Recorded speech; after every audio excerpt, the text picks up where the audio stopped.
All right.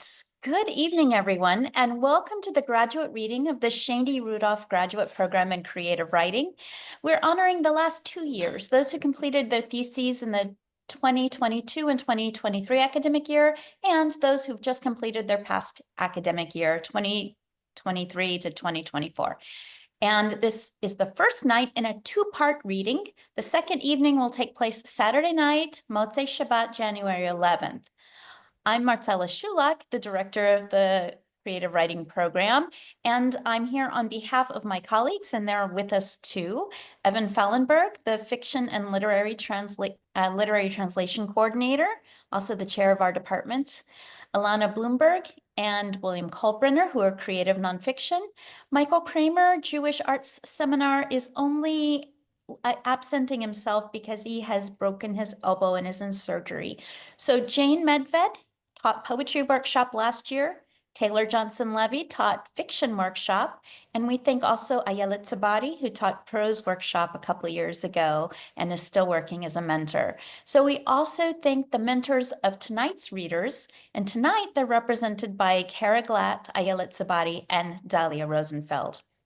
Graduates, we want you to know that we're so very proud of you. You have undergone COVID, war, teacher strikes, all kinds of things while working and living your life. This has been a phenomenal effort you've made, and your work is something you should be proud of, even in easier times than this, okay? Now, one more thing. In the event of missile sirens, I've invested folks all over the country here who with co-hosting powers. And so someone will be holding the space open and letting you back in if you've left suddenly.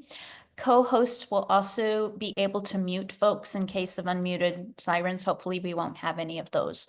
Without further ado, I'll turn this over to Ayelet Tzabari, whose newest book, Songs for the Brokenhearted, is hot off the presses. Thank you so much, Marcella. And thank you all. I'm really excited to see so many faces I haven't seen in a long time. I kind of want to just chat with all of you, but I will not. What I will do is introduce Ronit Eitan, who's going to be reading fiction from her wonderful novel in progress, Memulaim. You're in for a treat, honestly. Even 2 years ago, the novel was already so accomplished and so skillfully crafted and so ready, it seems. And what I love about it most, and Ronit knows that, is her protagonist Liron, who stayed with me. I miss her, honestly. I really do. I miss you too, but I miss Liron so much. She's such a wonderful character. She's proud and she's funny and she's annoying and she has great nails, and she makes bad choices. And I really believe you're gonna love her as much as I did. So please welcome Ronit. Hi, thanks, Ayelet. I'm sorry for my voice. Okay, so Memulaim stuffed vegetables, my novel, is an Israeli comfort food, and it really transcends ethnicity. So for me, choosing that title is because when you think about Memulaim, the outer layer changes, like in every household. So you have grape leaves, you have peppers, you have zucchini, but the inner stuffing, the rice, just stays the same. And this is a story, my novel is about a woman. She's in her 40s and she has escaped Ashkelon. She moved to Tel Aviv. She became a high-power lawyer, and she's asked back to Ashkelon by her dad to save the minor league iconic football team. So the chapter that I'm going to be reading is Leon just had a conversation with her sister Simi, and Simi told her that Shimon, the dad, had a heart attack. He's fine. He's after the bypass. She gave her the wrong room number, so she's standing in line in the information desk, trying to gather where her dad is. So this is in Barzilai in Ashkelon. Okay. Trying to pass the time, Liron scanned her surroundings. The mandatory overpriced hybrid store that carried everything from sorry-looking roses situated in big plastic buckets to gadgetry kitchen appliances was open for business. The store was half empty, and rightly so. Who could possibly want a bottle opener that looked like a parrot as a gift to a patient? There was also a secondhand bookshop empty as well, self-explanatory given people's general level of intelligence in this country. Further down, a generic coffee chain containing the Holy Trinity, baristas with holes in their ears instead of cartilage, a display of sale pastries, and coffee-deprived customers waiting quietly in line. She would be buying a tuna sandwich next. She did not make the best choices when she was hungry, and she needed her wits about her when she saw her dad and her brothers Ariel and Boaz. When Leon's turn finally came, the information desk clerk, a disabled person who Leon was glad had a job at the hospital given their limited job opportunities in the workforce, stared at her with disdain, as if Leon seeking her help was a clear indication Leon was too stupid to figure out simple things on her own. Hi, good morning, Leon said in what she considered a cheerful tone. The woman did not even acknowledge the greeting. I need the Echo Heart unit, Leon continued. I think it's on. The receptionist, looking straight in Leon in the eye, started to have a different conversation about picking her sons from judo practice with her office headset and mic. Leon bit her bottom lips. She was flustered, worried, and hungry. Not a good combination. And the stoic reception she was getting from this woman was not to her liking. Her temper, again, not as a Moroccan woman, but as a person expecting service from someone paid to do said service, started to boil. But she could not lash out at a disabled person, and she knew from this woman's smirk that this woman was well aware of it. If Leon was not so anxious, she would have applauded this woman's ability to exercise power, even within the small information booth given her circumstances. It showed great character. Leon took a breath, checked out her phone again, waiting to see if Simi had sent her a text to spare her this interaction. Nothing, crickets. Leon resent her another question mark text. She loved sending those. They were straightforward in meaning and had the added bonus of irritating the person on the receiving end.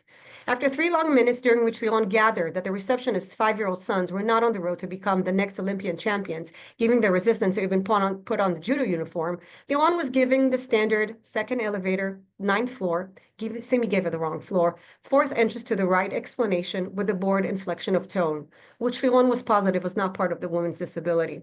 Leon wanted to ask about the parking validation, but the woman turned on her wheelchair to the next person, effectively dismissing her.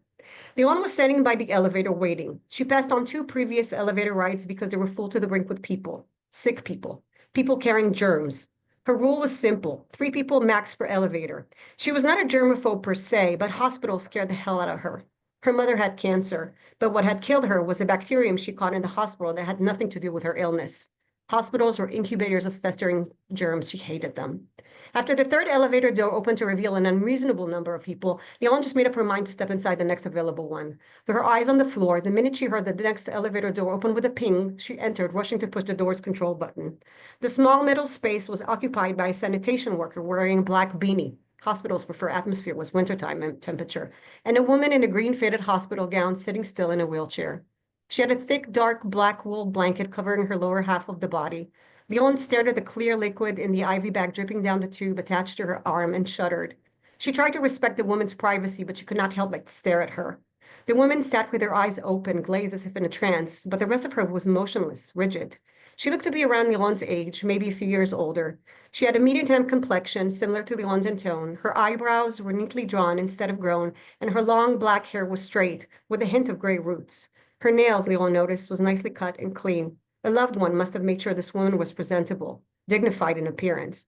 Must have been her daughters, Leon averted her eyes, looking at the floor numbers going up, counting the seconds so she could escape. Shouldn't elevators have separate elevators for the sick people? Leon stared at the corridor in front of her. It was very wide. A constant flow of people, from patients to doctors, were moving in and about in every direction like a busy street. She started walking, passing, blending in, being inside each unit's glass door as she was passing, one after another. They were all packed with people. She passed by what used to be the maternity ward, where Simi and her sister-in-law had all delivered their babies. It was empty. A big under construction sign hung at the door. Simi has mentioned last year that the maternity ward was moved to a different building. So this corridor, which used to have parents strolling around with their little miracles and the occasional dots of pink and blue balloons floating around, was absent of any joy. Now, the sole occupants of these corridors were just people coming in to visit other sick people, forcing them into a contained space to ponder their mortality as they watched their future self in an elevator dying in a hand-me-down hospital robe. She changed her pace, moving quickly. She needed to see her dad. I did it. 6.5 minutes. Yes. Yes.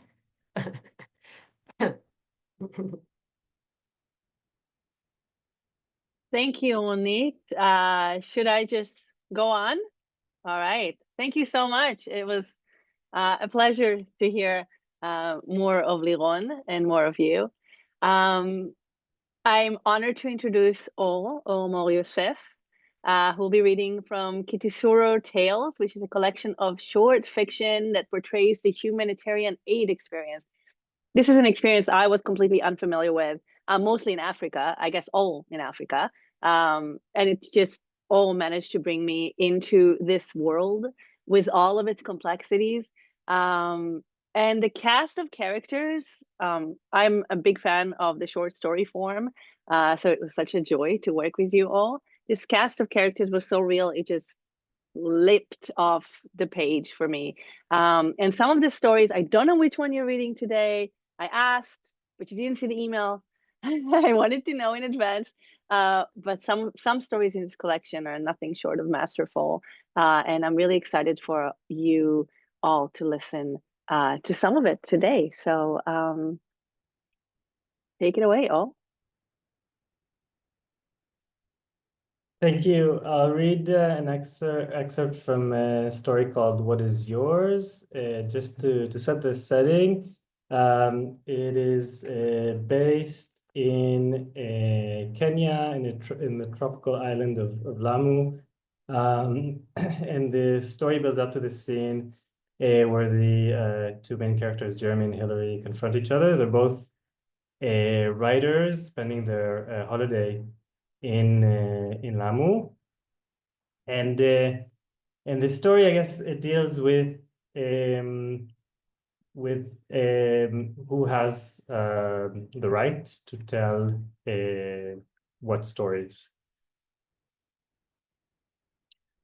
Jeremy stood up from leaning against the mast and stepped down into the hall where he sat on the bench across from Hillary. It was odd that he would choose to sit facing her since she was facing the setting sun, which meant he was looking in the opposite direction. He grinned and she smiled back. I asked you to join me because I wanted to talk to you before I left, he said. I read your manuscript. And? While it wasn't terrible, I don't think you should publish it, she frowned.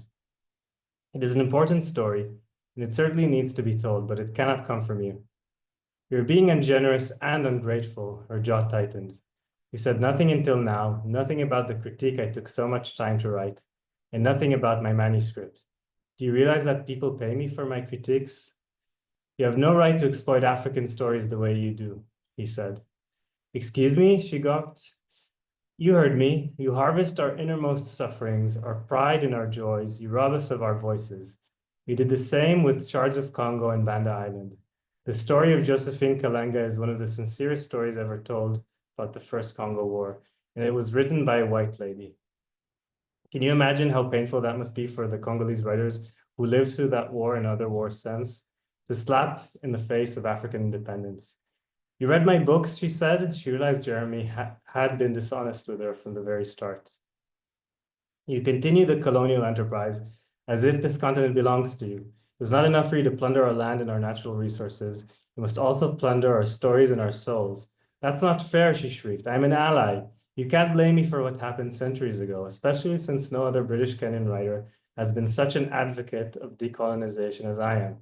No one asked you to be our advocate. We can be our own advocates.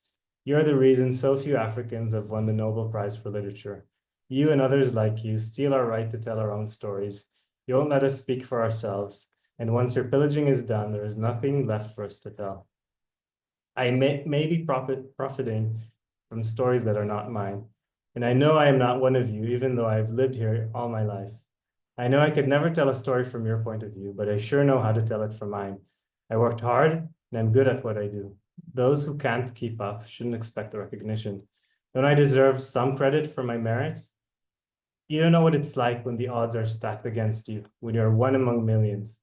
Hard work is not what gets you success, it's where you're from. You see, you don't even remember me. I was once a young boy in a creative writing class in Dagoretti. Hillary stared, startled. Was she supposed to know him?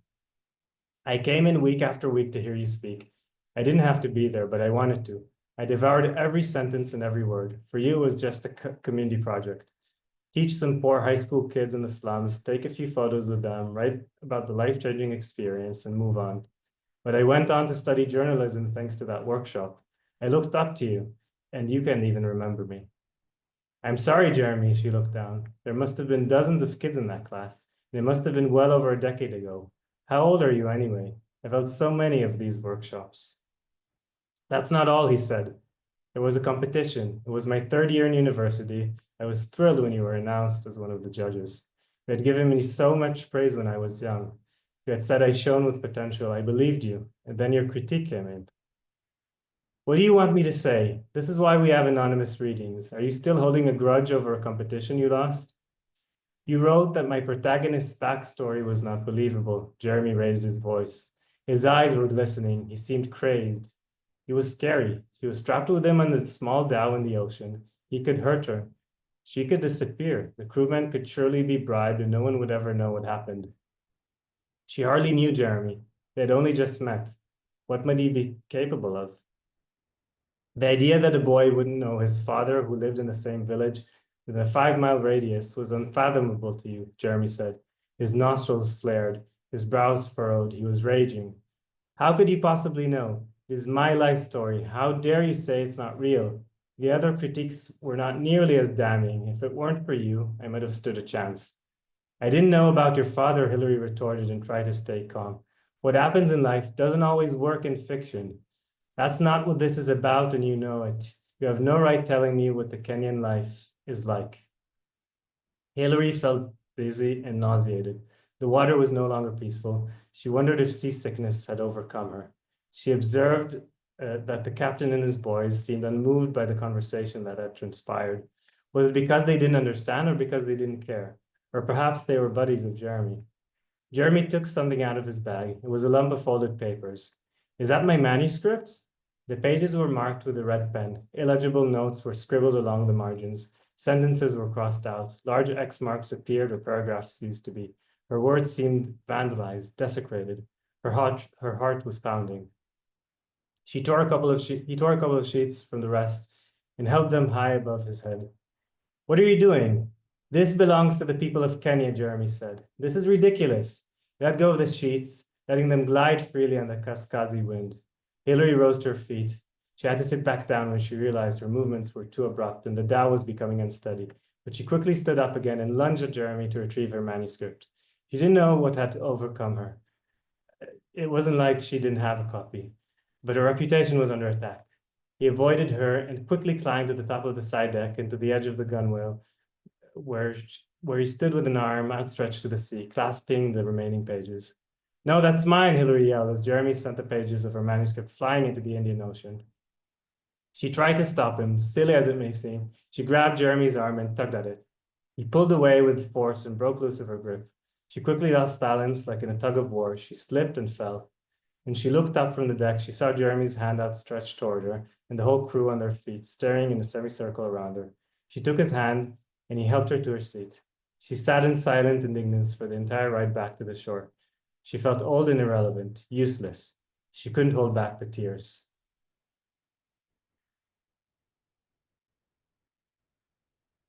Thank you.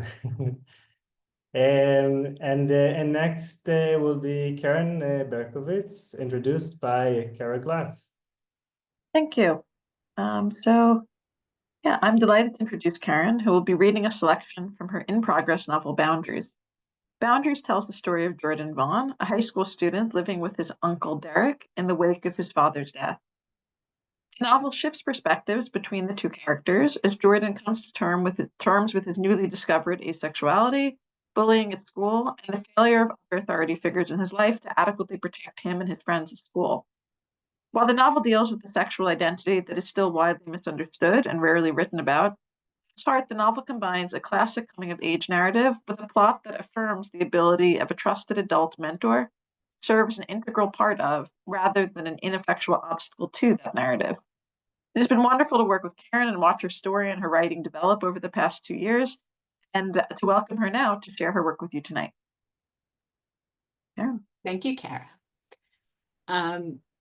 At this point in the novel, the chapter I'm about to read, Jordan has already had multiple run-ins of bullying and harassment at school, and he has just come home from a therapy session. Derek, the uncle, whose chapter this is from his point of view, has just had a job offer from his boss. He is a U.S. Marshal.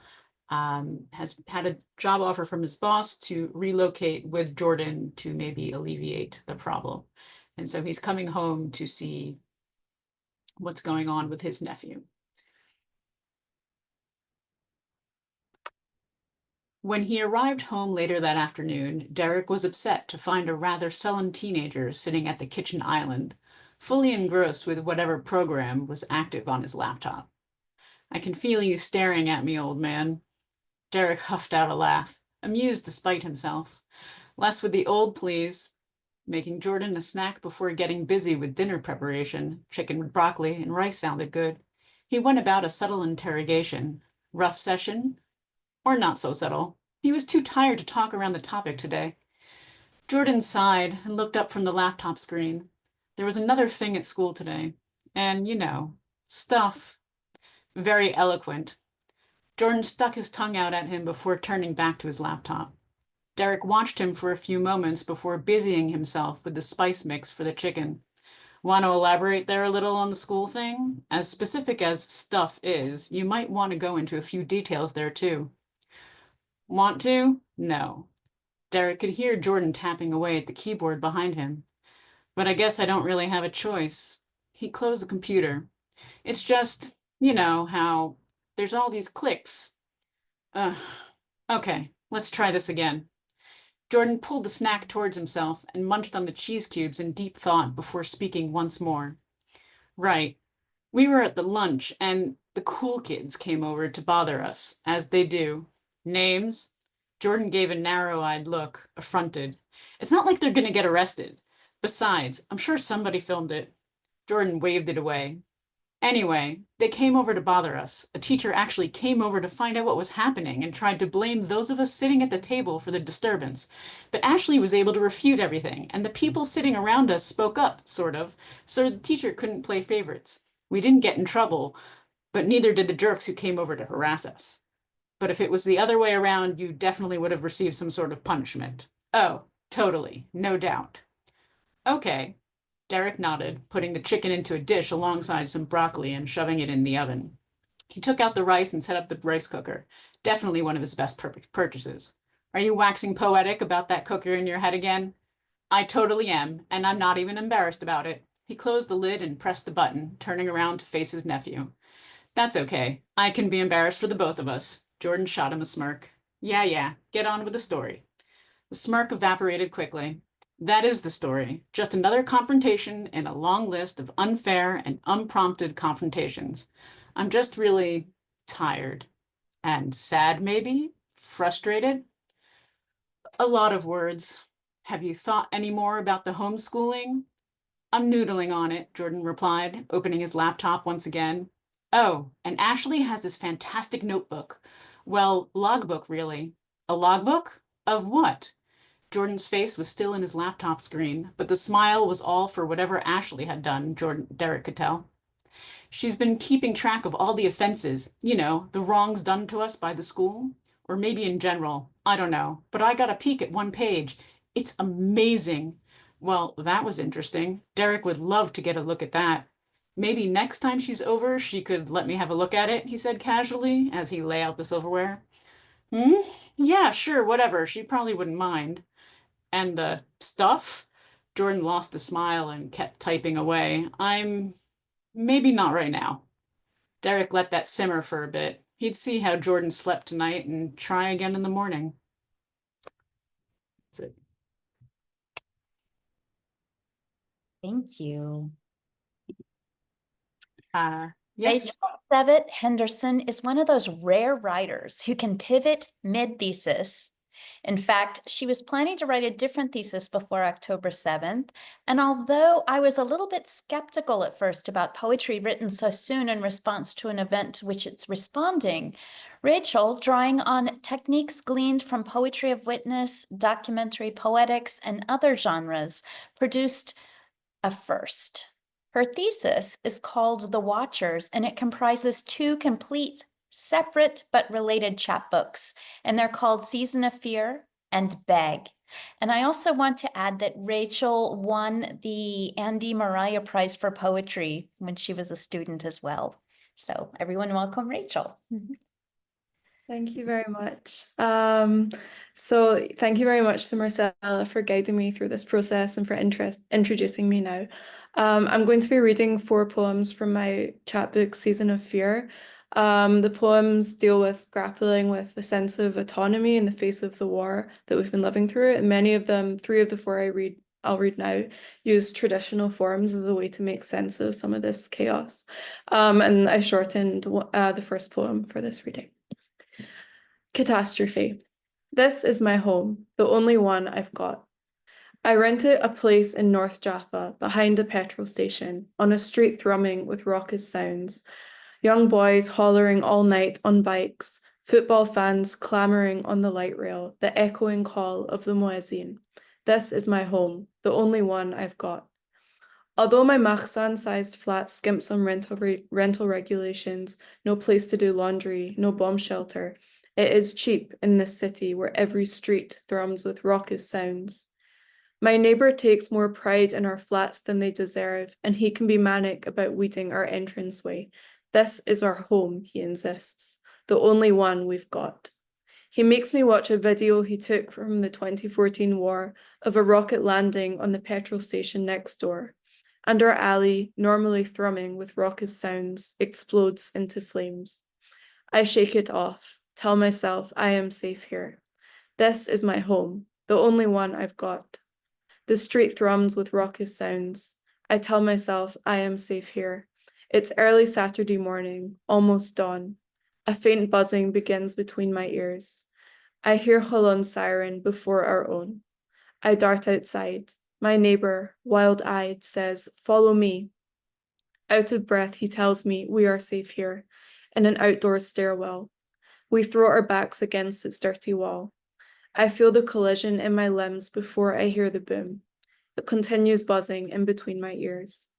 The direct hit was in a different part of Tel Aviv, but all the car alarms on our street start singing, like they're telling each other, "I am safe, are you?" Sistina, 9 months. Yesterday in the car, I said, I feel like a failure. Almost a year watching the war, and I'm exhausted. As if it is just a rainy day and not a 9-month-long nightmare, I spend my nights curled up like a baby in front of the TV with a hot drink, protecting my soul and pretending the violence is happening somewhere far away. In a way it is. If I were closer to the war, I wouldn't have been laughing by the time we got home from the self-effacing car ride. I'm good at laughing 20 minutes after crying. Or rather, my boyfriend is good at making my pity sessions fail. At the start of it all, he'd tell me, "Don't let the terrorists win. Imagine you're in a faraway place, somewhere safe, dancing in the rain." Do I have a right to laugh or even panic when the sole danger I still face is the one in my mind? When I think about a dead baby in a raided kibbutz, or a baby trapped in Gaza, or a baby hostage who has lived longer as a hostage than free, my laughter feels offensive. I'm doubtful if civilians in Gaza have time to be happy. If panic is the sole feeling you have for a year, you will just die. Like Yossi Jan, whose heart failed a day before his hostage son Almog was rescued. I couldn't understand how it wasn't raining, how the sun could dare to burn on that bittersweet morning. Though the war feels far away, every time a soldier casualty is announced, I still worry I'll see a friend's face. Far away is a relative distance. Everything feels relative right now, apart from time. A baby still gestates for 9 months. The weather in Israel is still absolute too. It never rains after Shavuot. Rarely does it rain until after Sukkot, though I remember laughing and dancing in the October showers when the weather app failed to predict the rain on Simchat Torah. It was like a wave from God to our silly souls who always pray about rain but never expect it to come. My soul is tired of prayer. It tired long before the war began. My days with God are a faraway dream, clung to in a time of crisis until my brain wrote faith off as another failed coping mechanism. Distraction still works.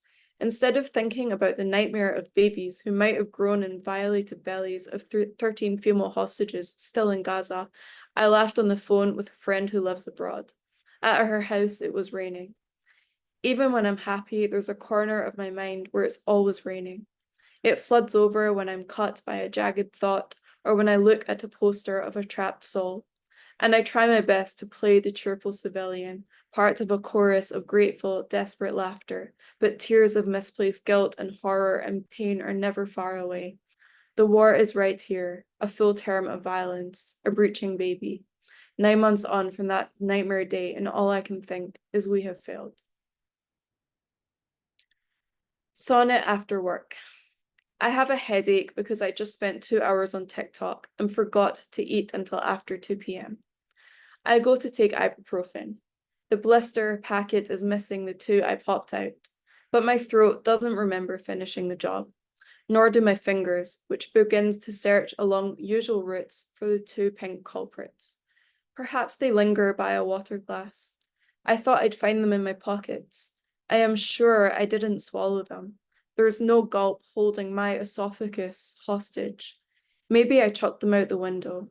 My period starts soon, and my eyes haven't been more than half open all year, clouded by fog, which is a metaphor for exhaustion. I fling open cabinets, grope under surfaces, walk maddening circles, retracing my loss. I know how much crying is involved in being a poet. Written in the old flat in Jaffa, Tel Aviv, July 2023.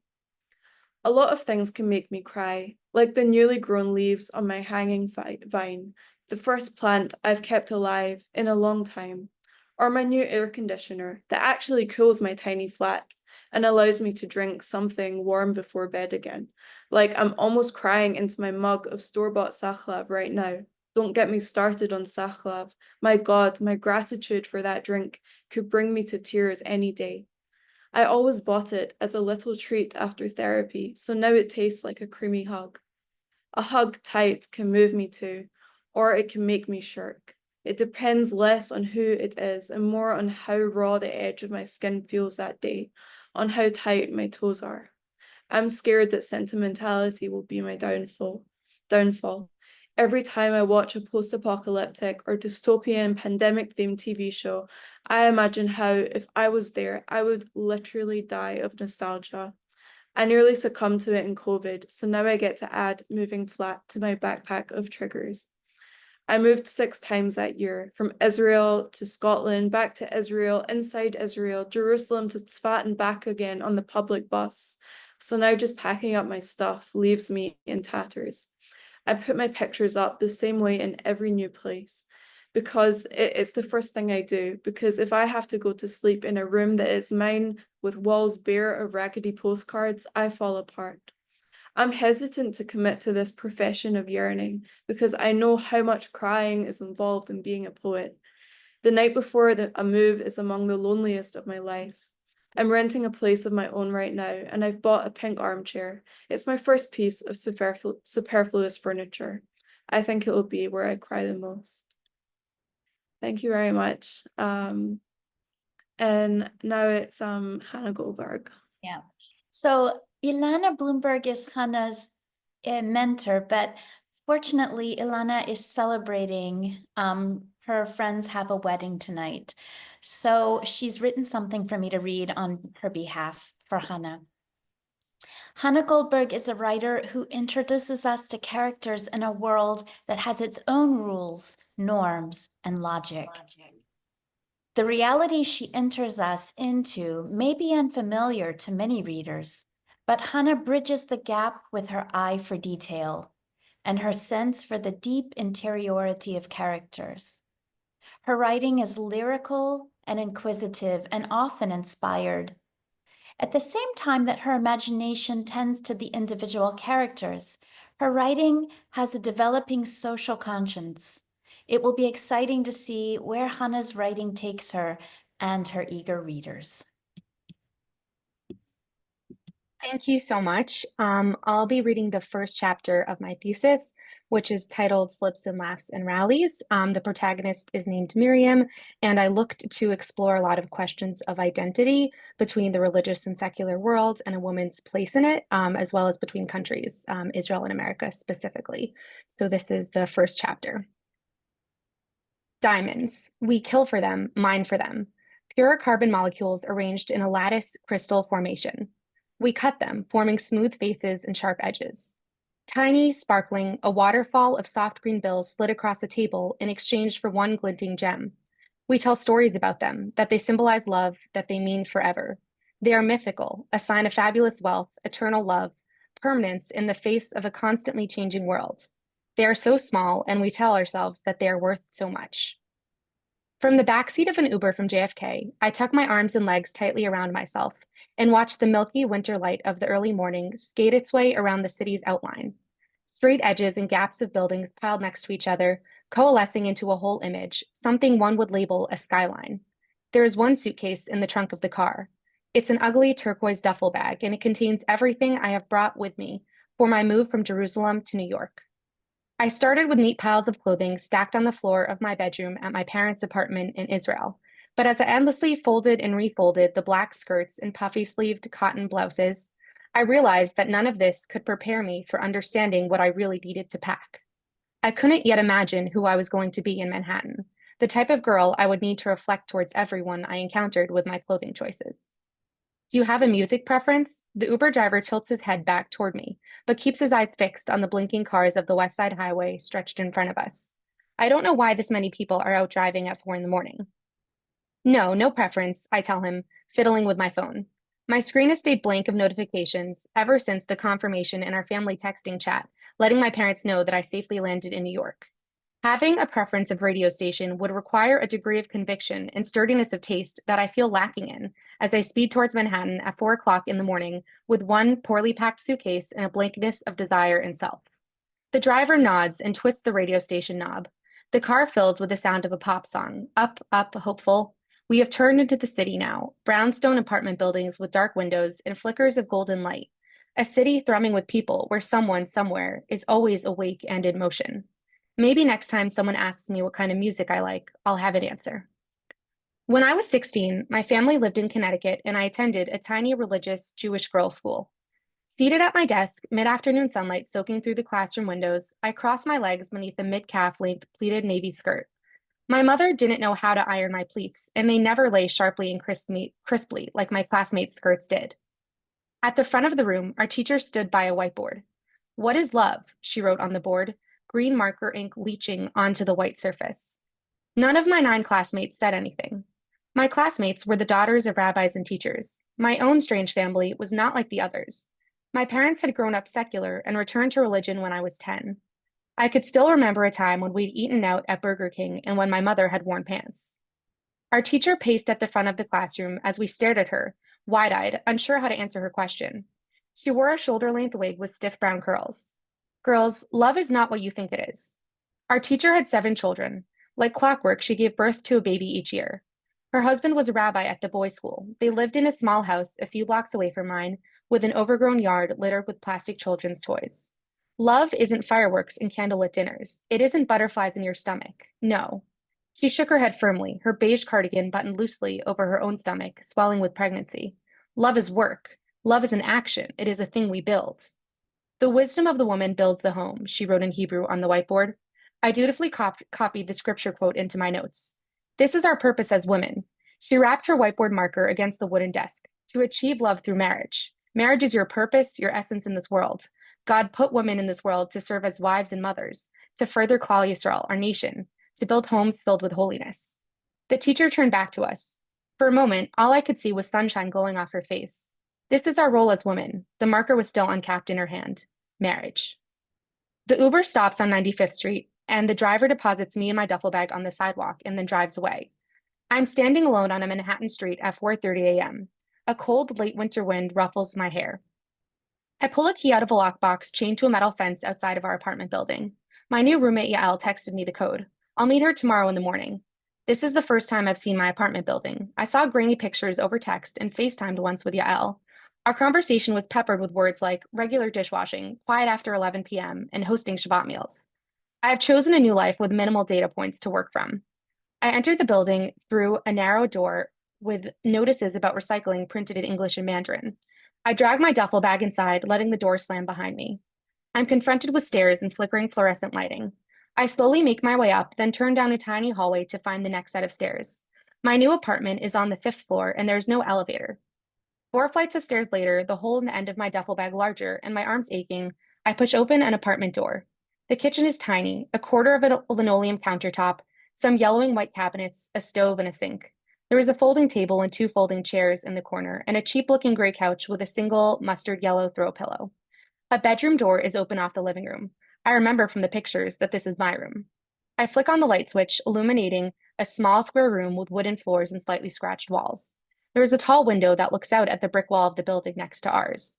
The bed that I bought from the girl moving out of the apartment is in the corner. The mattress is there. She took all the rest of the furniture, and the walls are white and blank. I pull a pair of sheets out of my duffel bag, inhaling the scent of my mother's laundry detergent, and tug them onto the mattress. The first rays of early morning sun begin to poke through the bedroom window as I curl into a ball, trying to understand how I ended up here.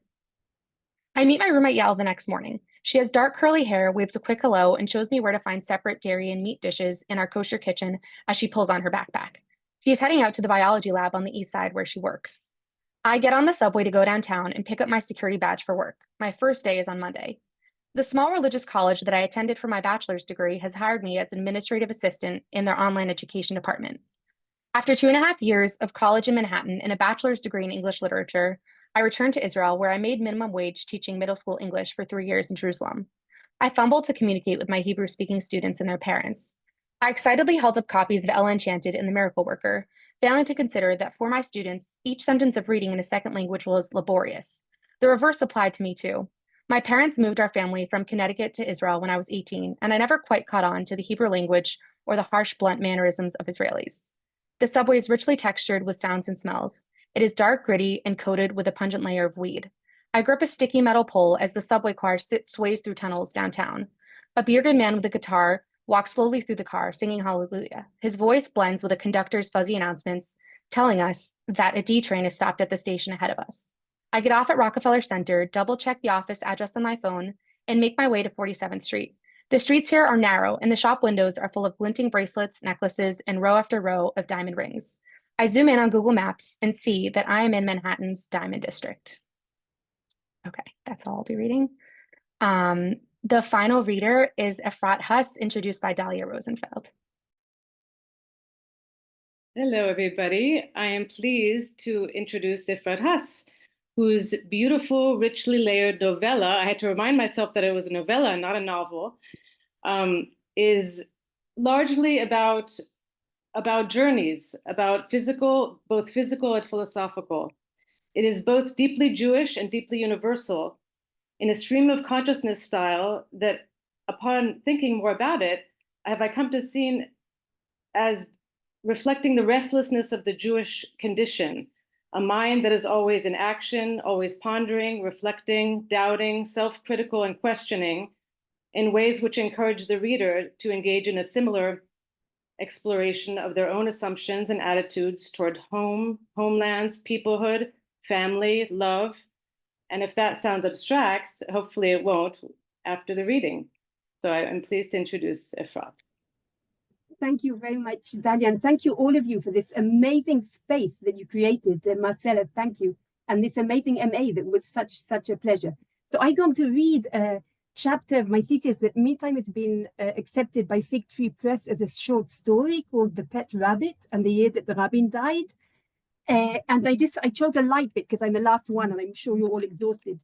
So I'm starting. It's about a couple a year in America, and they have this kind of dilemma whether to come back to Israel or not. And Sarah in Boston, on their year in America, wakes up to the smooth emptiness of Moshe's side of the bed and remembers he is at his anthropological conference in New York. She wakes the girls in her single mother tone that makes them quiver to attention like birds, trying to decipher complicated flying conditions. Abba, Abba, Davidi the toddler calls from his bed. He's not here, remember? He's not here. He's at a conference. He's not here, he says, trying to understand through repetition. But at his JCC daycare, he throws a large red block as the neurotransmissions of tension around the gaps between his parents fill his small body, and he shudders to the ground in a tantrum, like a dibuk.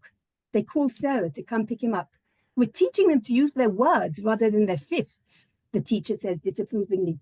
And Sarah feels that she's alluding to all the conflicts in Israel, as if Israelis are just unruly toddlers who've not learned to use their words. Transitional object he can bring with him? Is there tension at home?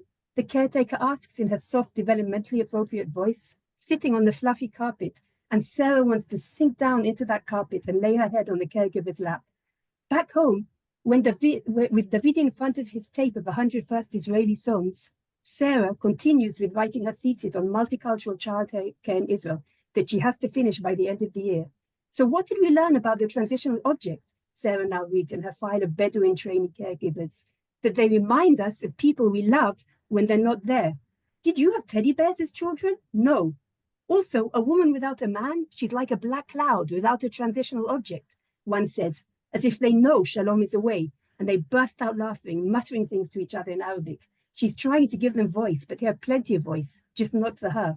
The next day, Sarah has a special conference at her post-colonial developmental psychology seminar in Boston College. First, a Native American flute player plays an indigenous tune and explains how her people once lived here and the land was taken away, and everyone claps emotionally, as if in relief that the problem has now been solved with that tune. Sarah looks out of the window at a black woman who's cleaning the huge glass plane, which is so smooth and transparent, you can't see if she's inside or outside. This country is more slippery than it looks. Maybe all countries are.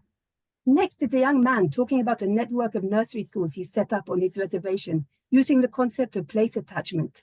He reads a poem about missing a homeland that he never knew. The poem inspires resounding clapping, but then the poet remarks that he was put in a 2-star hotel, and the other professor was treated to a 4-star one. A woman in a long ethnic dress and gold earrings stands up and coldly reminds him that the money to cover the whole of his trip came from her personal pocket.